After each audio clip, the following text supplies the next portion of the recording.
next story is about Iran. It boasts of bomb-proof missile cities. Let me just say that again. Bomb-proof missile cities. In a development that is sure to shock Israel, Iran's Islamic Revolutionary Guards Corps, IRGC, has claimed that it will unveil two new underground missile and floating cities. IRGC saying the floating cities will be along the coasts of the Persian Gulf as well as the Sea of Oman. They will accommodate a broad range of cruise and ballistic missiles. The regime has also said that it is ready for war but will not initiate any war in the region. On Monday, IRGC spokesperson General Ali Mohammad Naeini gave details on the ongoing Payambar-e-Azam 19 military exercise and a number of other war games that will be held in the coming days. He stated that during the drills, the IRGC Aerospace Force will unveil missile and drone cities. He said that an underground city storing missiles and another facility accommodating vessels will also be unveiled in the south of Iran. The new generation of the IRGC's unique drones will also be unveiled. General Naeini also saying that the IRGC Navy will stage a war game in the Persian Gulf on January 18 to 23.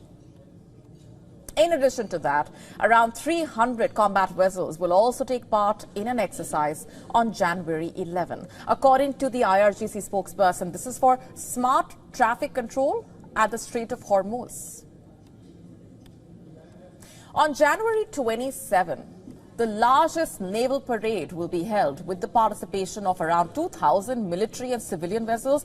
Two warships named after martyrs Payambar-e-Azam and Res Ali Dalwari will join the IRGC Navy's fleet. What is all this in preparation of, you ask? No points for guessing. Iran is preparing for war. By IRGC spokesperson's own admission, Iran has been fully prepared since long ago for big and complicated battles on any scale. General Naeini, in fact, said that Tehran has confronted various security as well as cultural wars and seditions. He credited it to Tehran's reliance on its people-based power, pointing to its past operations against Israel. The general warned that the two operations carried out by Iran in 2024 against Israel showed only a small portion of Iran's unlimited power.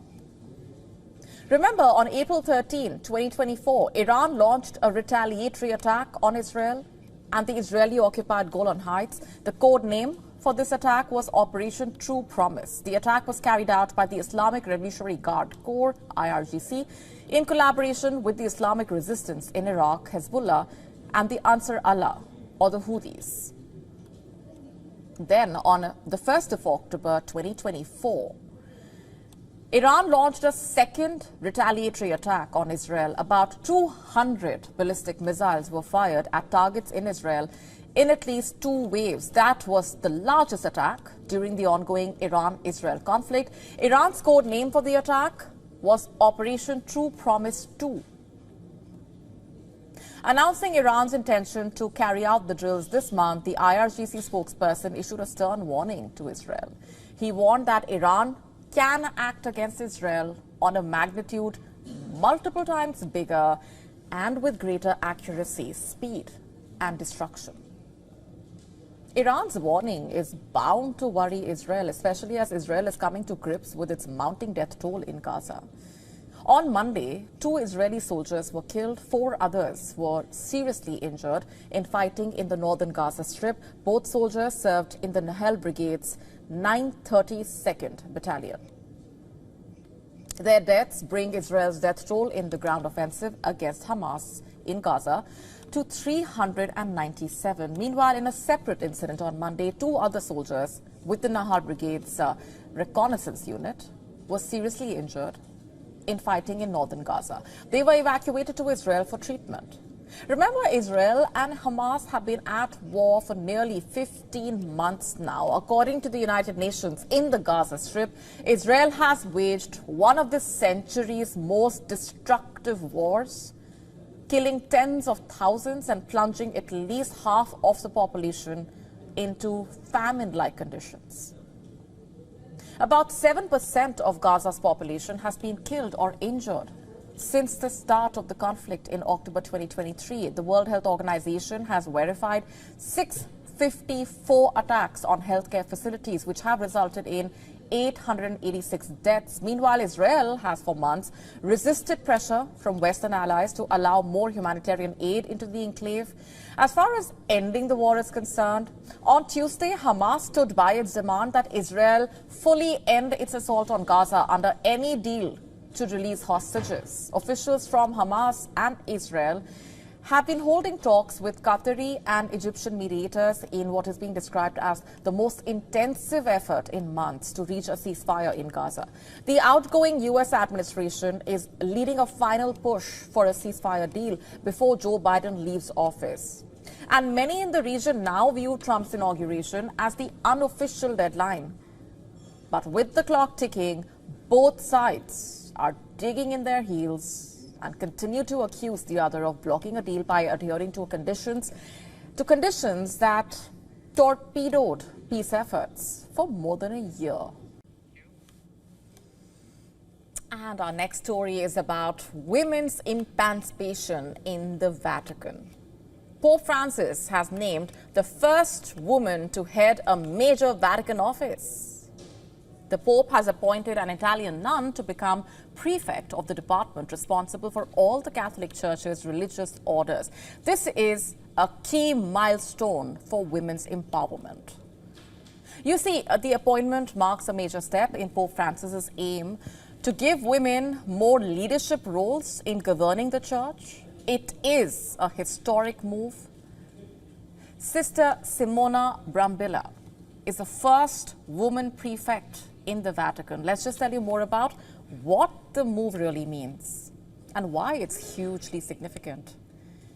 You see, the office is one of the most important in the Vatican. In fact, the appointment means that a woman is now responsible for the women who do much of the Church's work, the world's 600,000 Catholic nuns, as well as the 129,000 Catholic priests who belong to religious orders.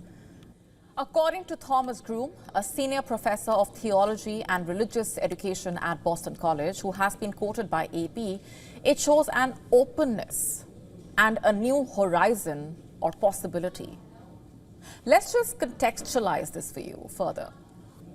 Sister Simona Brambilla's appointment is the latest move by Pope Francis to show by example how women can take leadership roles within the Catholic hierarchy.